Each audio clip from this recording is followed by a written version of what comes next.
What's up, y'all? It's your boy TK. I know y'all don't see me enough, but you know I be working, bust my ass or whatnot. Today we're doing a garage along with a driveway.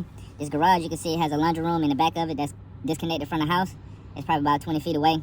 What we also gonna do, we're gonna bring the driveway up a little bit so it connects to the garage and they can put another door on it. This driveway is gonna be about 45 feet long, as you can see, and it's gonna have a radius. And then also at the back end of the property, the first thing we gotta do is we gotta bust down some of this concrete, bring it up about 6 to 8 inches, and then we had to dismantle some of the garage, enable for the driveway to fully be connected to the carport. First thing we got to do is we got to get a lot of this dirt out. We got to get a lot of this dirt out, get our measurements up. We use a laser, and we pretty much describe how long it's going to be, the slope, everything that entails. And the hard thing, what I hate about it is most of the part we use the bobcat to lift up some of this dirt, and then we go back with shovels and picks, and we make sure it's graded. Grading is getting the dirt level with the house, the point of the forms that we're making, and we got to make sure it's at least 5 to 6 inches elevated before we start pouring concrete. That's the hardest part about it. Then once we do that, we start setting our forms. The client that we're working with today, they wanted a walkway connected to the driveway, so we set out the forms, we dig our ditches, and then we post up our dial pins. They call them dial pins. Those are rebars that are probably like 3 to 4 feet long, depending on how deep the depth we want it to be. And we build these troughs, these ditches inside, and we fill them up with concrete. That enables the concrete to have more support when you start pouring it. And then also, once we get our form set, we get our radius measured out, and we start smoothing out this dirt, and we start tying down string lines. That's going to help you get your grading. Your grading is very essential because the surface has to be completely level all the way across, and it has to be square.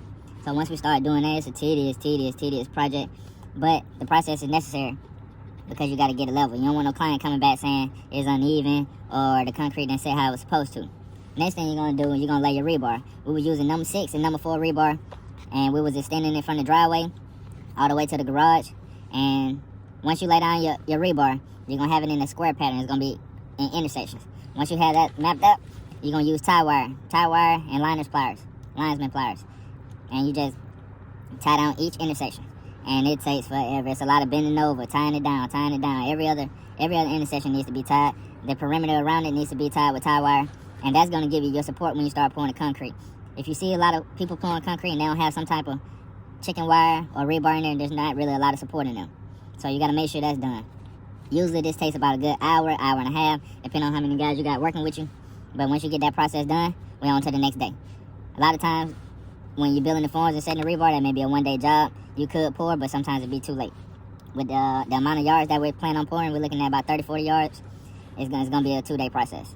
So once we get all the forms set, as you can see, there go my boy Ro. He's building the sidewalk that connects from the house to the laundry room and garage.